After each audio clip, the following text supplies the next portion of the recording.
Greetings, everyone. Thanks for tuning in to another episode of Topic UFO. I'm your host, Rick Schooler.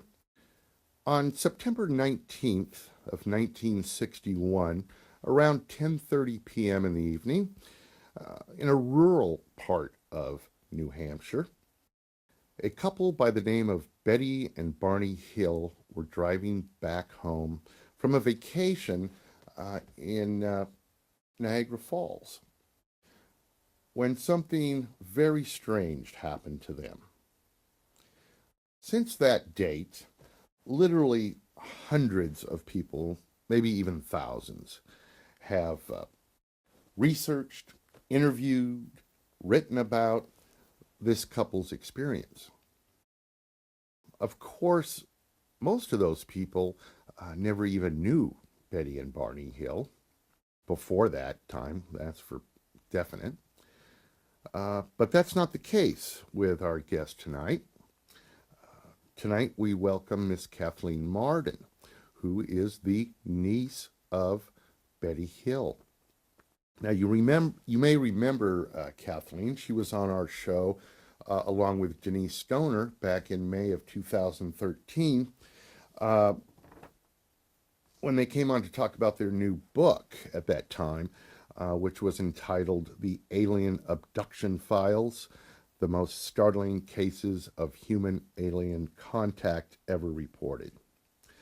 But tonight, Kathleen is here to speak to us specifically about the Betty and Barney Hill case. Probably one of, if not the most famous abduction cases of the 20th century. Ought to be a fascinating conversation. So don't go away. Stay where you are. We'll be right back after this very short commercial break. Got a date, Bill? Sure, don't you, Rag Mop? No. Hey, you use water on your hair, too. How come your hair looks so good?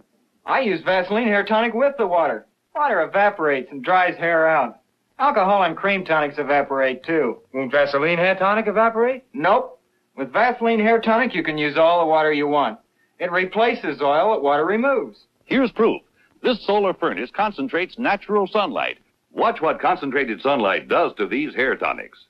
This dish contains alcohol tonic. Look what happens to alcohol. This dish contains hair cream. Look what happens to cream tonic. But clear and clean Vaseline hair tonic hasn't evaporated away. In the bottle and on your hair, the difference is clearly there.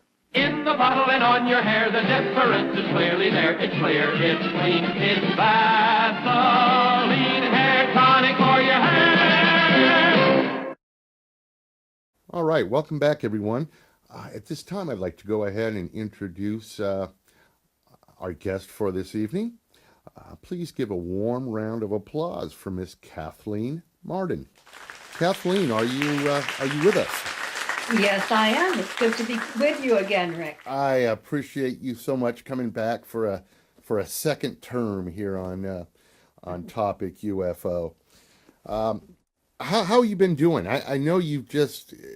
It seems like you're always doing something, and I think when I reached out to you to possibly do tonight's show, you were just coming back, I think, from a speaking engagement in New England. Is that correct? Yes, probably. I was up in New England for the New England UFO conference, where I spoke about the alien. No, I spoke about Betty and Barney there. Oh, you did? And then the following weekend, I was in Pittsburgh, Pennsylvania, speaking about the alien abduction file. So I've been staying very, very busy. You know, before we jump into the Betty and Barney Hill case, what are you seeing as far as the public thought around abduction? Is it getting larger? Is it getting more talked about, or is it still this topic that's kind of stashed away in the corner and you don't talk about it openly type of thing? More and more members of the interested public are talking more about the alien abduction phenomenon. And many experiencers are now coming forward with their stories to admit for the first time that they have had a lifetime of alien abduction. I'm simply amazed. I thought that the number was far lower than it is. But every time I speak at a conference, numerous people come up to my table and tell me about their close encounter with a UFO, their missing time experience, their abductions that have been ongoing. Sometimes they've been ongoing since these individuals were young children, and now they're in their 50s or their 60s, and they really don't have as much to lose by going forward with their story. And they're coming forward in huge numbers. You know, I just had a post on my Facebook page, actually, from that I guess Stephen Greer had made this statement, and it kind of went along the lines that it's starting to seem like this whole UFO ET thing has almost become, how should I say this? It's kind of cool to be involved in the UFO ET thing. It's cool to be an ET abductee, and it's starting to kind of disfigure the potential truth. And you know, the way I look at it is, you know, they've said for a long time that, you know, maybe 95% of all UFO cases can be explained. Would you say that's the same with abduction cases as well?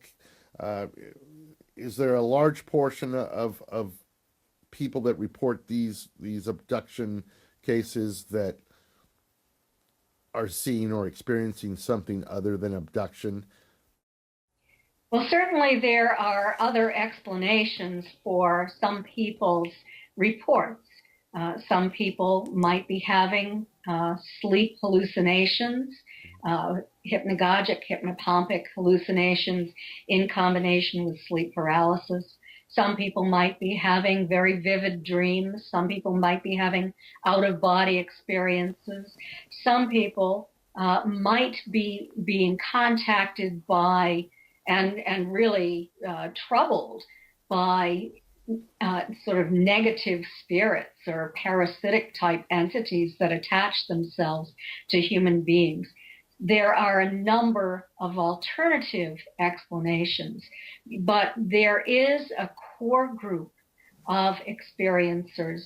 And in the study that Denise Stoner and I did in the year 2012, we discovered that well over 60% of the experiencers who participated in our study had a close encounter with a UFO outside their home, observed entities outside their home, had a missing time experience at least once.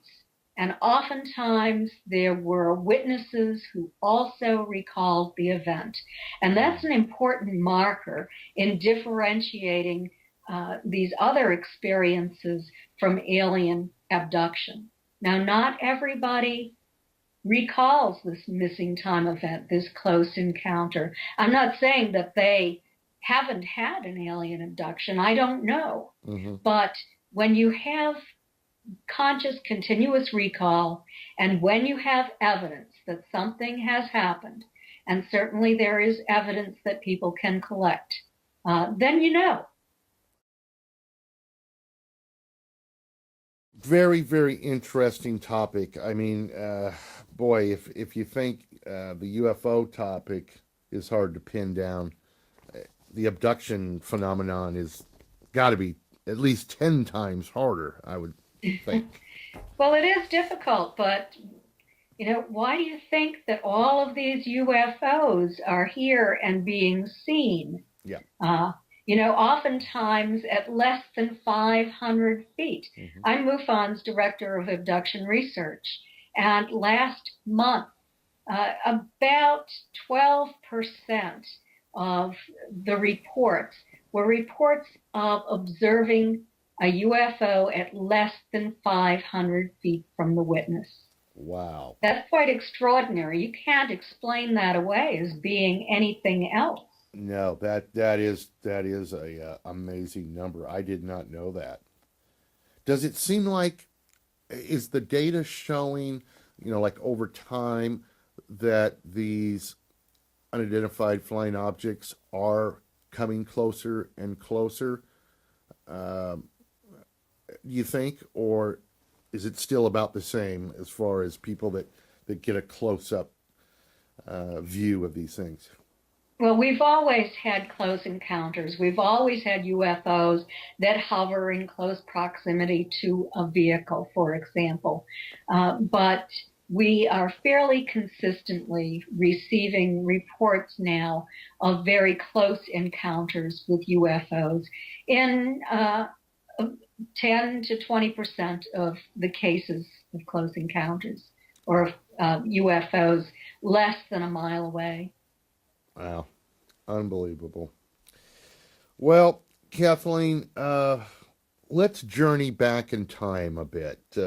Let's say, I don't know, 50 years? A little more than that, yes. Slightly, but I was going to give us the benefit of a doubt. Approximately. 1961, your aunt, Betty Hill, and her husband, Barney, were driving home through what I've always assumed were like the backwoods. It was not like a freeway. And something very strange happened. Can you give us kind of a brief overview for perhaps those out there that have never heard about this case?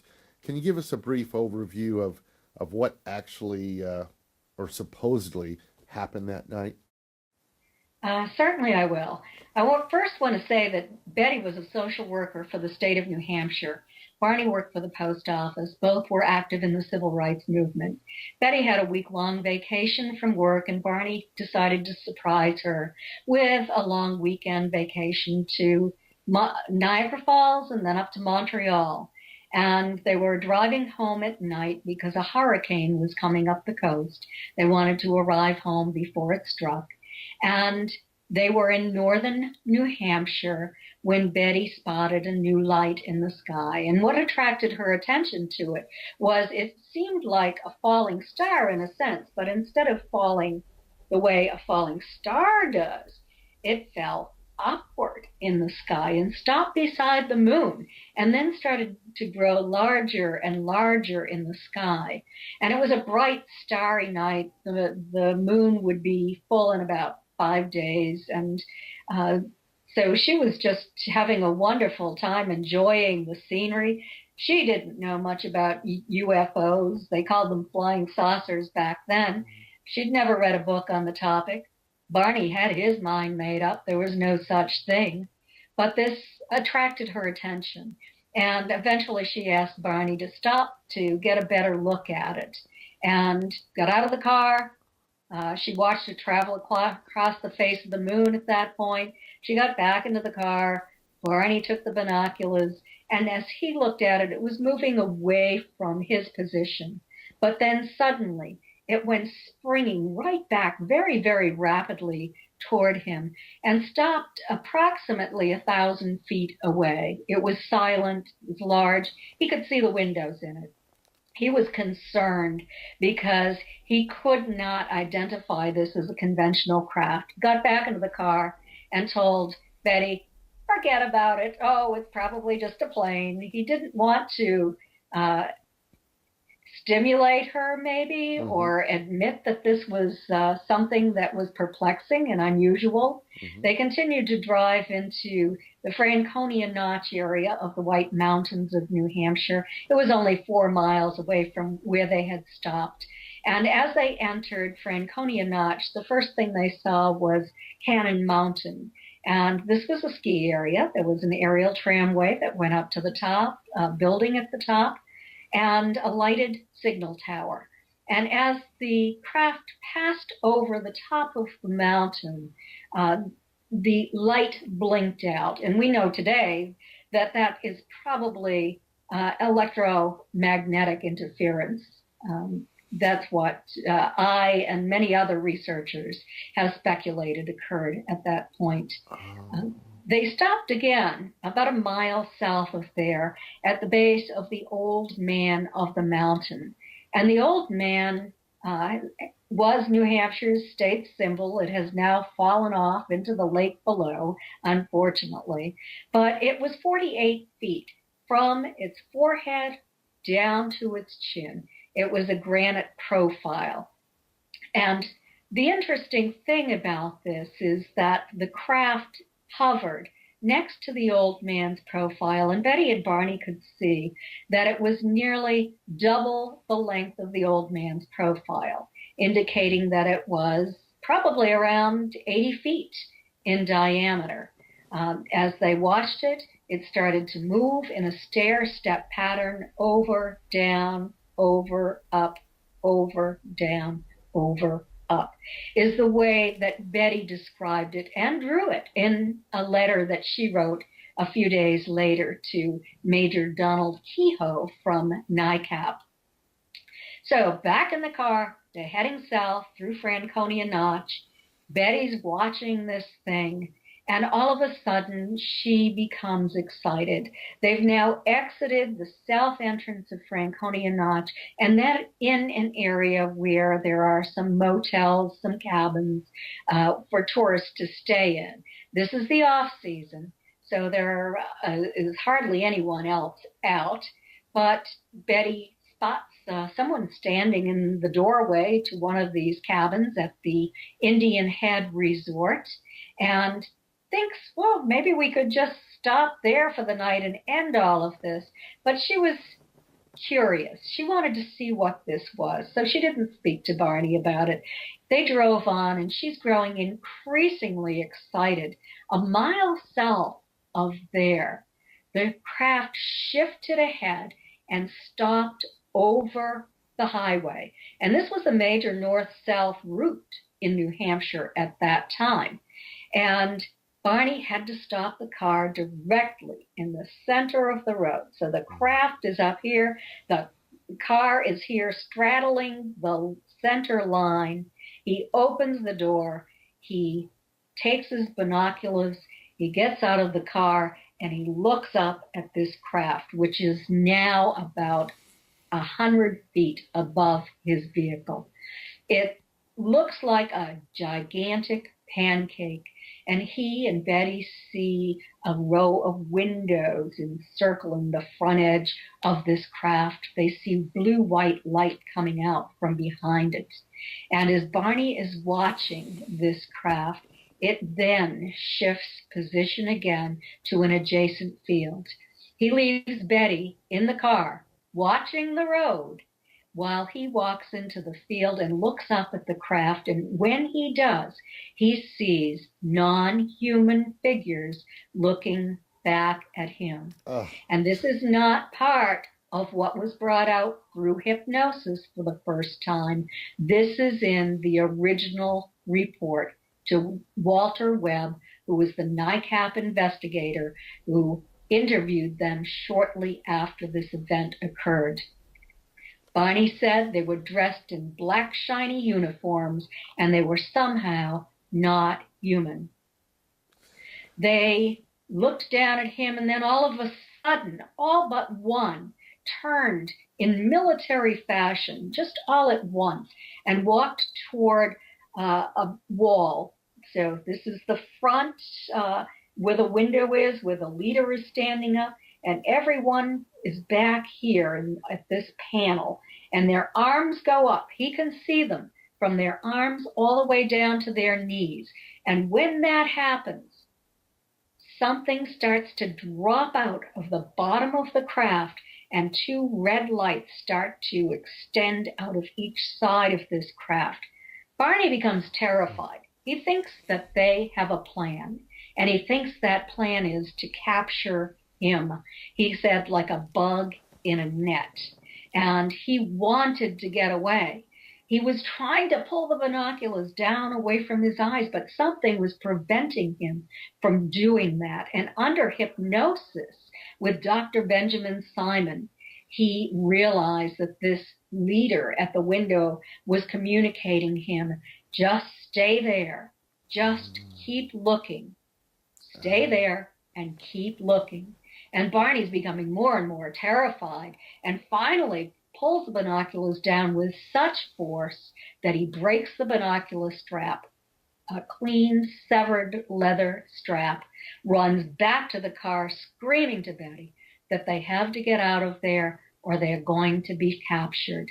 And as he enters the car, he looks up and he sees that the UFO has now shifted and it's above the top of the vehicle.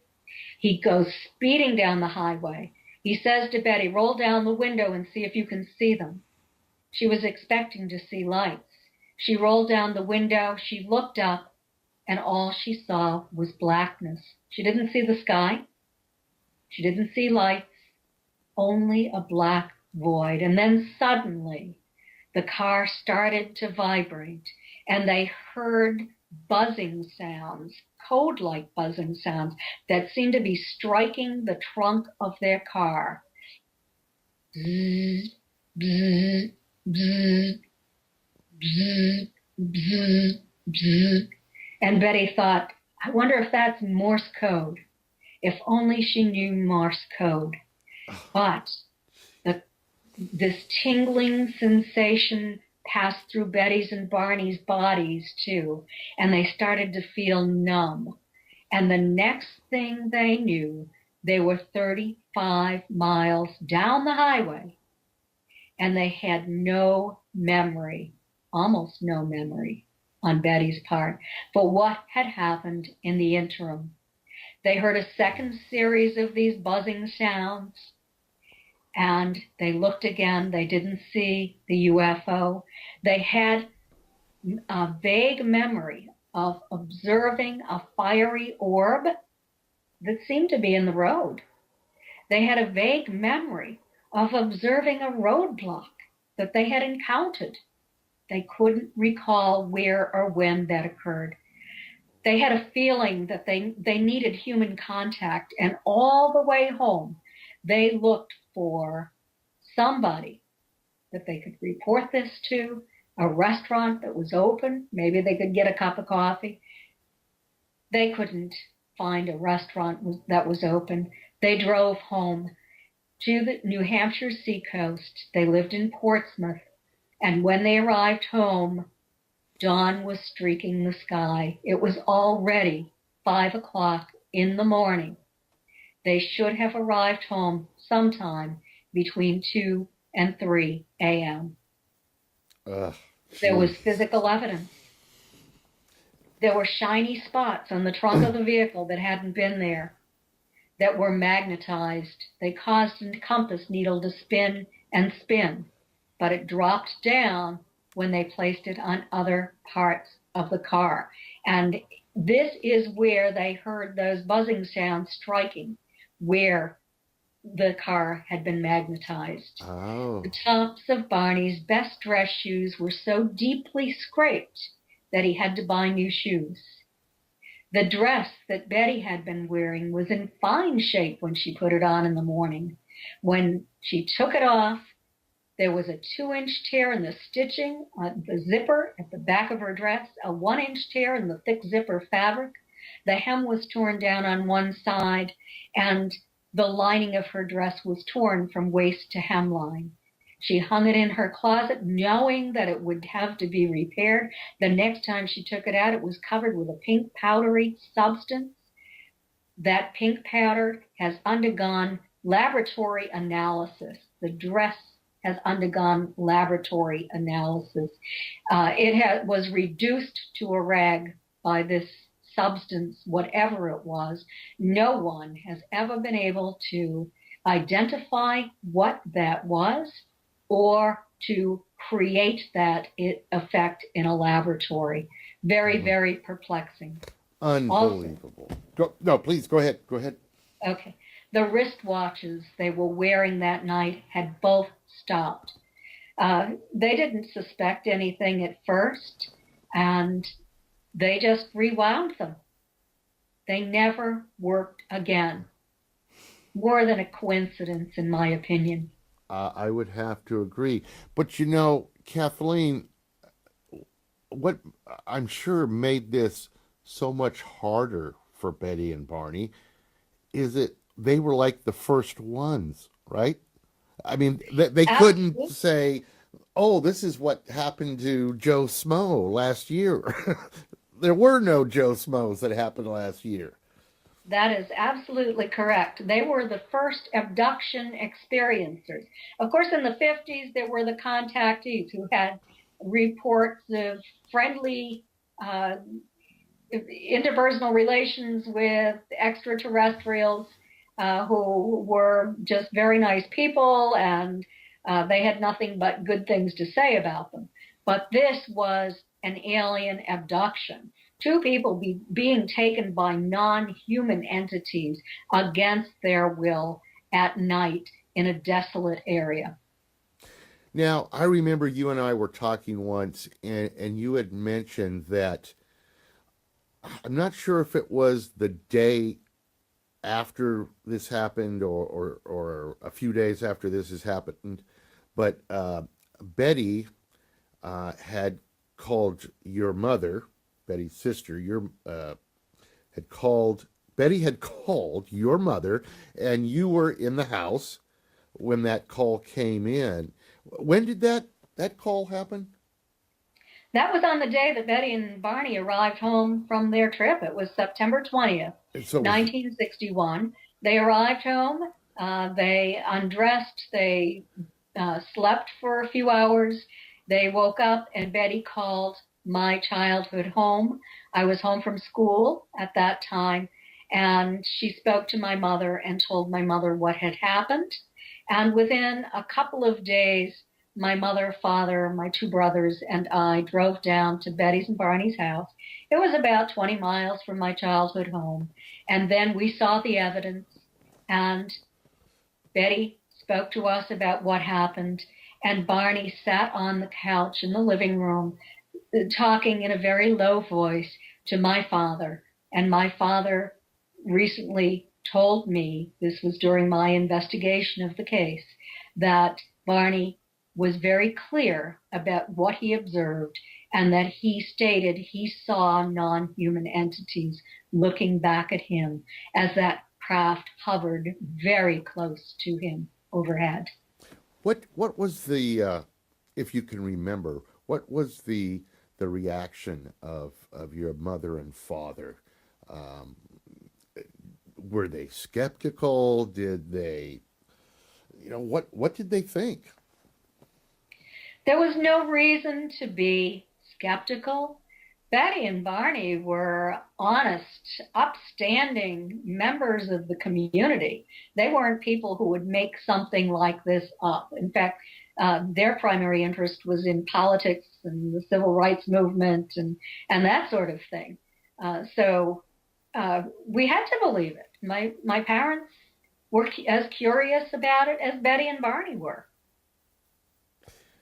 And I mean, did your parents tell you, as a little girl, did they tell you this is something that you probably shouldn't talk to your little friends about, or you shouldn't tell your teachers, or how did they leave it with you? Do you remember? My parents told me that Betty and Barney did not want anyone outside the family to know about this, that it was something that we could talk about to the family, but that this was going to remain a secret. Then I did find out that Betty and Barney did want to talk to scientists about this, people who might be able to explain more about it to them. And I know there's just so much more to this story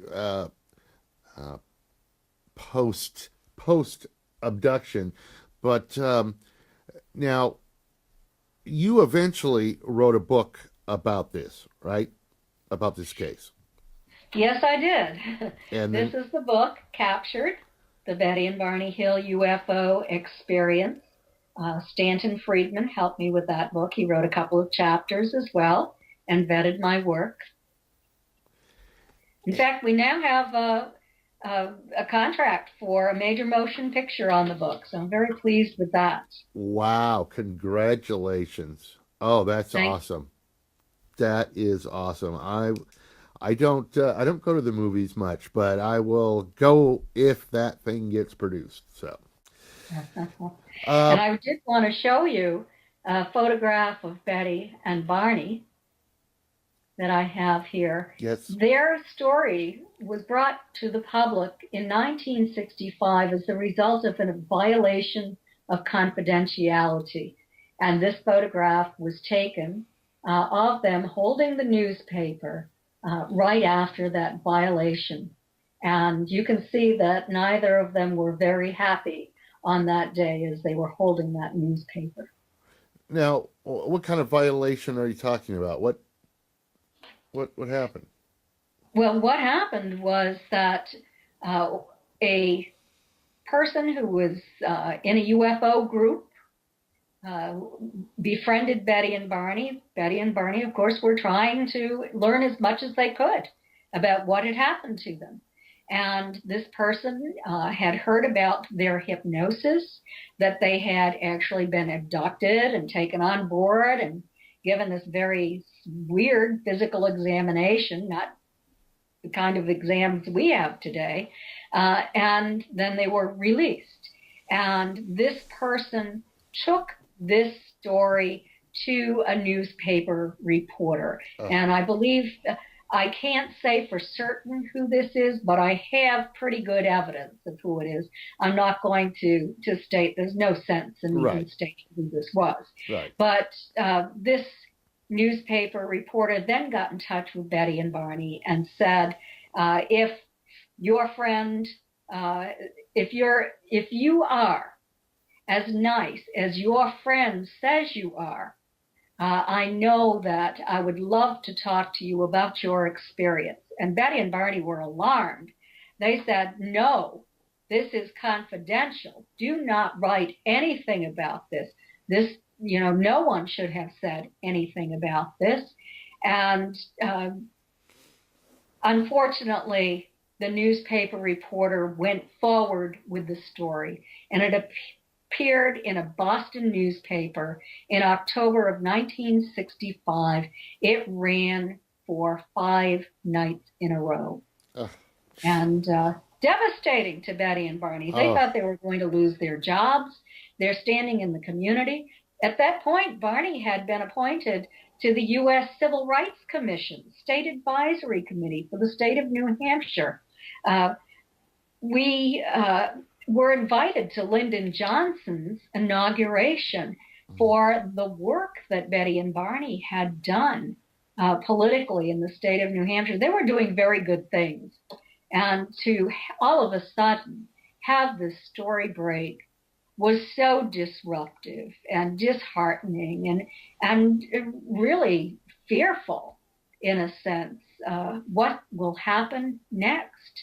And we met as a family and had to make a decision about what to do next as a family. And we all agreed that Betty and Barney should go forward and tell their story. Because it had already been revealed, but the story that had been told wasn't entirely accurate. Yeah, they might as well control the situation rather than let somebody else control it now that it's out, right? Yes, that's true. And, then John Fuller, author, got involved. He wrote The Incident at Exeter and was in New Hampshire at that time researching that book. He met with Betty and Barney and submitted a proposal to them. And eventually the first book, The Interrupted Journey, was written. And that contained mostly transcripts of their hypnosis sessions with Dr. Benjamin Simon. Wow.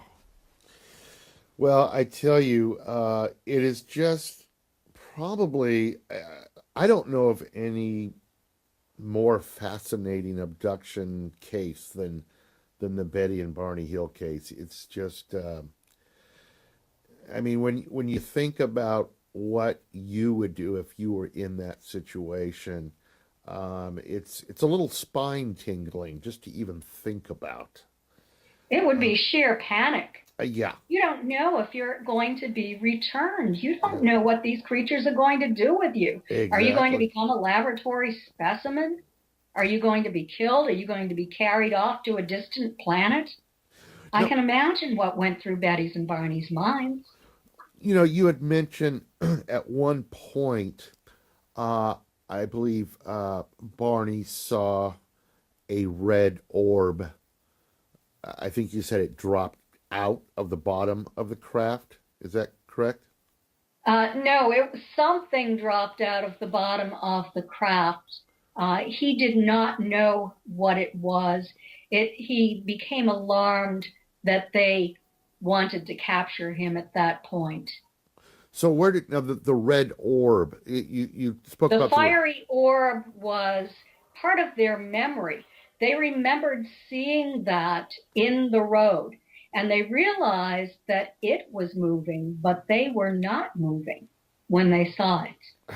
What that was most likely was the craft that came down on the dirt road where they ended up, and this craft was probably dropping off the ETs, and then it took off. I have Barney's drawing that he did under hypnosis, and that's why I've constructed this the way I have.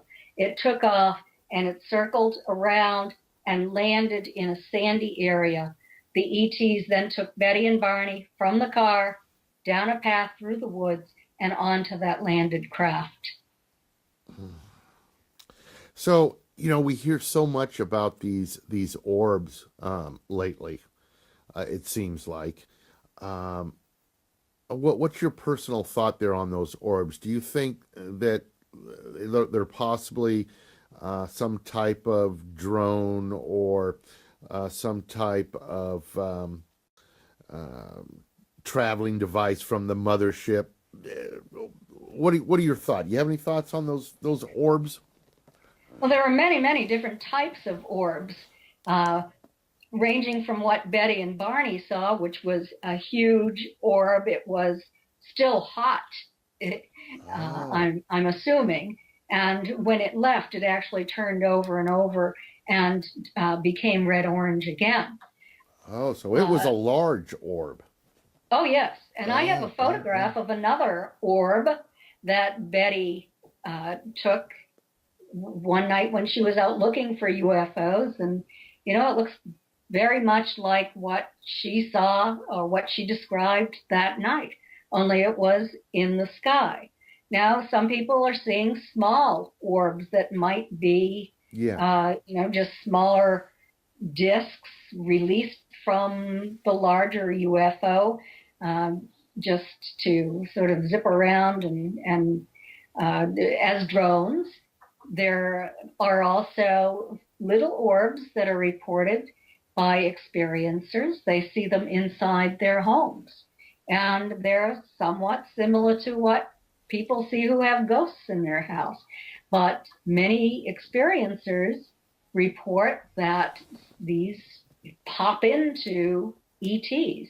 So is this sort of a window that is opening up and the ETs come through it? I really don't know the answer to that. I wish I did, and that's why I continue to research this area. Final question.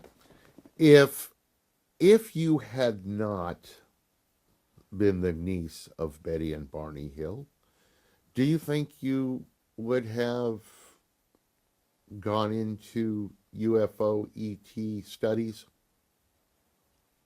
I do not think that I would have, because it wasn't something that I was ever interested in or that my family was interested in. I probably would have been very politically involved, just like the rest of my family. My grandfather was a selectman in Kingston. My grandmother was active as for women's voters' rights, for unionizing factories and that sort of thing. I come from a politically active family, and I was a social worker, as was Betty. So I think that I probably would have continued along those lines and would never have developed an interest in UFOs. So this had a major impact upon my life. It changed the course of my life. I can see why. Well, listen, Kathleen, unfortunately, we've gotten down to the end of the show. I just want to thank you again so much for coming and talking to us tonight. If people wanted to learn more about you, learn more about the Betty and Barney Hill case, check out your speaking engagements, your books, where could they do that? You can go to my website, and that is Kathleen with a K Marden, MARDEN.com. It's all on there. You can purchase any of my books there. They're also available at Amazon and other bookstores. You can get them in digital format as well. So you have many choices. I have loads of articles that I've written that are posted on my website about Betty and Barney and about UFO abductions in general. I also have a research project that is ongoing for people who are experiencers and remember ET technology, remember their experience on board the craft. So I would appreciate it if any of your listeners do have these memories, if they would go onto my website and take that questionnaire and send the results to me, please. Oh, okay. Very good. Very good. Well, listen, it's been a pleasure. Like I said, I can't wait to hear more about this movie thing. When do you think we're going to hear more about that? I can't wait either. I don't know. These things generally take several years. Yes, they do. To come to fruition, and there's a lot of writing and talking and finding financing and going back and forth. There's a lot that goes into it. So yep. We have the contract. We're hoping that someday it becomes a movie. Excellent. Well, I'll keep our fingers crossed with that.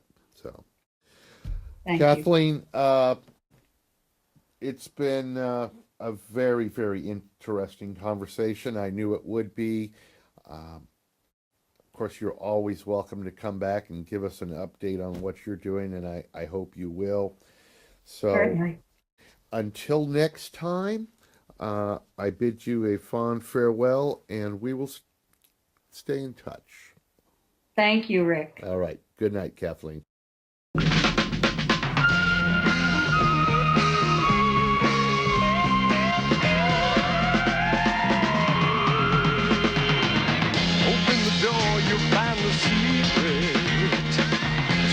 The answer is to keep it.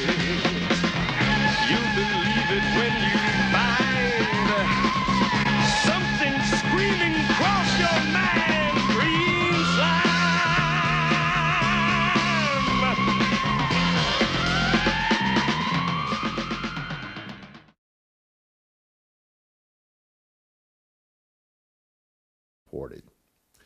But tonight, Kathleen is here to speak to us specifically about the Betty and Barney Hill case. Probably one of, if not the most famous abduction cases of the 20th century. Ought to be a fascinating conversation. So don't go away. Stay where you are. We'll be right back after this very short commercial break. Got a date, Bill? Sure, don't you, Ragmop? No. Hey, you use water on your hair, too. How come your hair looks so good? I use Vaseline hair tonic with the water. Water evaporates and dries hair out. Alcohol and cream tonics evaporate, too. Won't Vaseline hair tonic evaporate? Nope. With Vaseline hair tonic, you can use all the water you want. It replaces oil that water removes. Here's proof.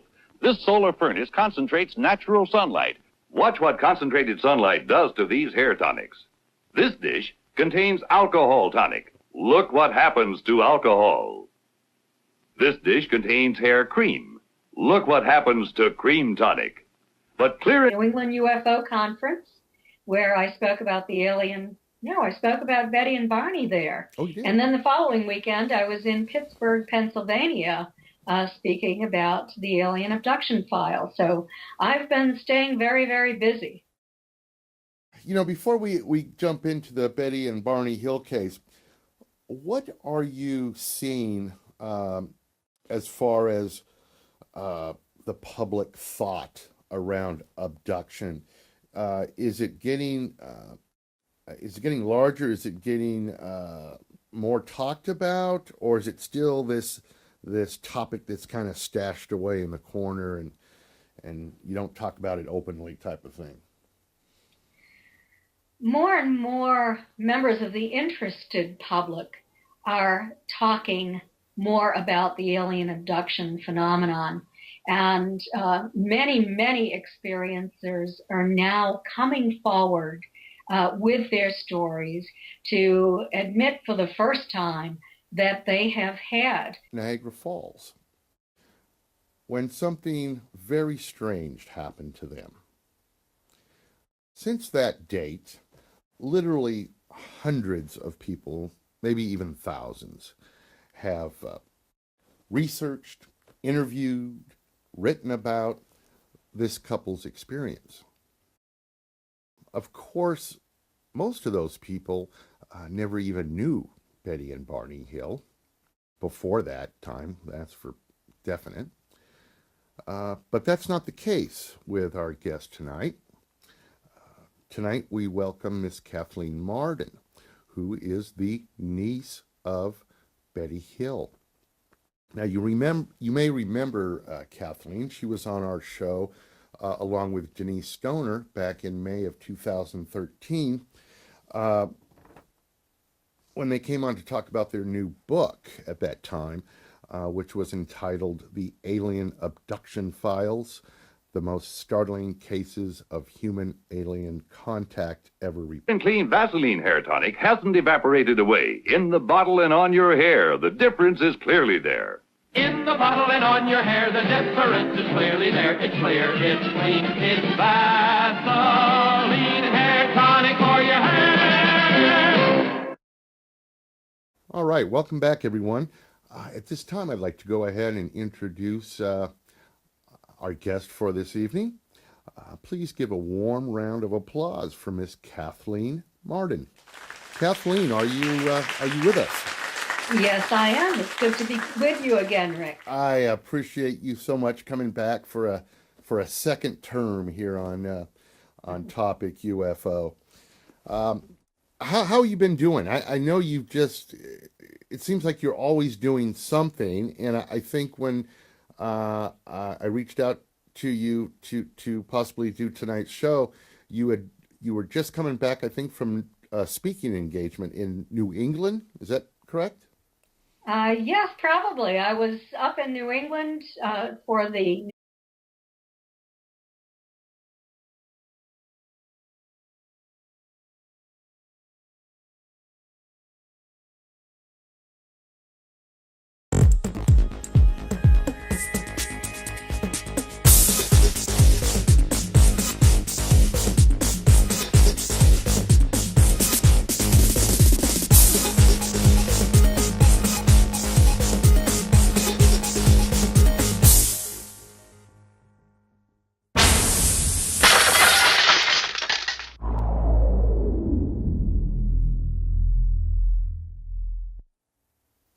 Greetings, everyone. Thanks for tuning in to another episode of Topic UFO. I'm your host, Rick Schooler. On September 19th of 1961, around 10:30 p.m. in the evening, in a rural part of New Hampshire, a couple by the name of Betty and Barney Hill were driving back home from a vacation in